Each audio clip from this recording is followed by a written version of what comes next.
জয় জগন্নাথ। আজকে আমি আপনাদের সাথে একটু অন্য রকমের একটা গল্প করতে আসলাম। আমি ভিডিও ছাড়ি কিন্তু মিউজিক দিয়ে, খুব সুন্দর করে আমি কিন্তু কথা বলতে পারি না, তাই আমি ভয়েস ওভারও দেই না। যদি কিছু ভুল ত্রুটি হয়ে থাকে তাহলে কিন্তু ক্ষমা করে দেবেন। আর পুরো গল্পটা শুনলে হয়তো আশা করছি ভালো লাগবে। আমরা লাস্ট 2024 সালের ডিসেম্বর মাসের 1 তারিখে পুরীতে গিয়ে পৌঁছালাম এবং আমাদের এবার হলিডে হোমটা ছিল একদম বিচের সামনে। প্রথমে হোটেল, তারপরেই রাস্তা, তারপরেই বিচ, স্বর্গদ্বারের একদম সামনে, কস্তুরীর পাশে। তো যাই হোক, আমরা গিয়ে পৌঁছানোর পর জানতে পারলাম 4 ডিসেম্বর নৌ দিবস পালিত হয় এবং পুরীতে প্রত্যেক বছরই খুব ধুমধামের সাথেই পালন করা হয়। সেটা আমাদের জানা ছিল না এবং সেই কারণে পুরো বিচটা ছিল ফাঁকা, মানে যে দোকানগুলো বসে সেইগুলো একটাও ছিল না, পুরো পরিষ্কার ছিল। এবং যেদিন থেকে গিয়েছি সেই দিন থেকে এই হেলিকপ্টারগুলো ট্রায়াল দিচ্ছিল যাতে 4 ডিসেম্বর খুব সুন্দর করে একটা অনুষ্ঠান করতে পারে, কারণ সেই দিন আসবেন আমাদের মাননীয় রাষ্ট্রপতি শ্রীমতী দ্রৌপদী মুর্মু মহাশয়া। খুবই ভালো লাগছিল। যে কয়দিন ছিলাম সেই কয়দিনই প্রতিদিন সাবমেরিন, তারপরে হচ্ছে বড় বড় জাহাজ, জেট বিমান, মানে অনেক কিছু আমরা কিন্তু দেখেছিলাম। এবং যেদিন লাস্ট সেই দিনও এত সুন্দর করে অনুষ্ঠানটা করা হয়েছিল, খুব খুব ভালো লেগেছিল। এবং আমাদের জগন্নাথ দেবের দর্শনও খুব সুন্দর করে করতে পেরেছিলাম।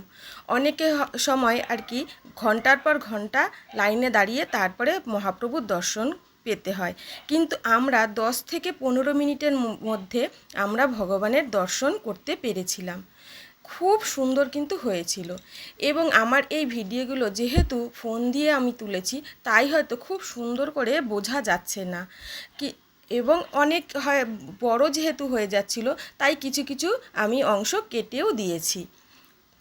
এবং আপনারা ভালো করে দেখলে পরে বুঝতে পারবেন আমাদের জাতীয় পতাকা নিয়ে এত সুন্দর করে প্রত্যেকটা হেলিকপ্টার এবং যাচ্ছিল, এবং খুব সুন্দর, খুবই সুন্দর করে অনুষ্ঠানটা কিন্তু হয়েছিল।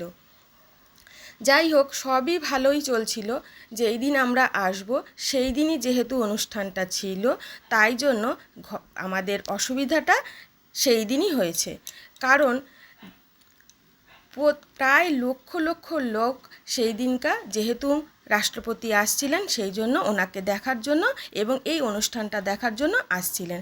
হয়তো দেখলে বুঝতে পারবেন কত লোক যে ওই দিন যাতায়াত করছিলেন।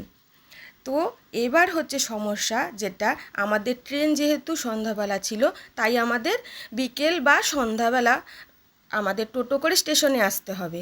কিন্তু এত লোকের জন্যে কোনো টোটো, অটো, কোনো কিছু চলছিল না। আমাদের এইখান থেকে পুরো পুরী স্টেশন পর্যন্ত হেঁটে যেতে হয়েছিল, কারণ যদি আমরা দেরি করতাম তাহলে আর আমাদের সেদিনকার ট্রেনটা পাওয়া হতো না। সঙ্গে আমাদের ছিল 2 বাচ্চা, আমার মেয়ে এবং আমার বোনের ছেলে, সঙ্গে ছিল আমার মাসি, উনি একটু বয়স্ক। এদেরকে নিয়ে খুব অসুবিধা করে তারপরে মাত্র 5 মিনিট আগে গিয়ে আমরা স্টেশনে গিয়ে পৌঁছলাম। যাই হোক, খুবই অসুবিধা করে পৌঁছাতে পেরেছিলাম অন্তত। এই যে আমি কথা যেহেতু একটু মানে জড়িয়ে যাচ্ছে বা, সেই জন্য আপনি কিন্তু আবার ক্ষমা চাইছি। যাই হোক, আমার এই ভিডিওগুলো কেমন লাগলো জানাবেন। যদি ভালো লাগে তাহলেও সেটা বলবেন। আমি তাহলে আমাদের সাথেই ঘটে যাওয়া জগন্নাথ দেবের একটা সত্যি ঘটনা আপনাদের সাথে শেয়ার করব।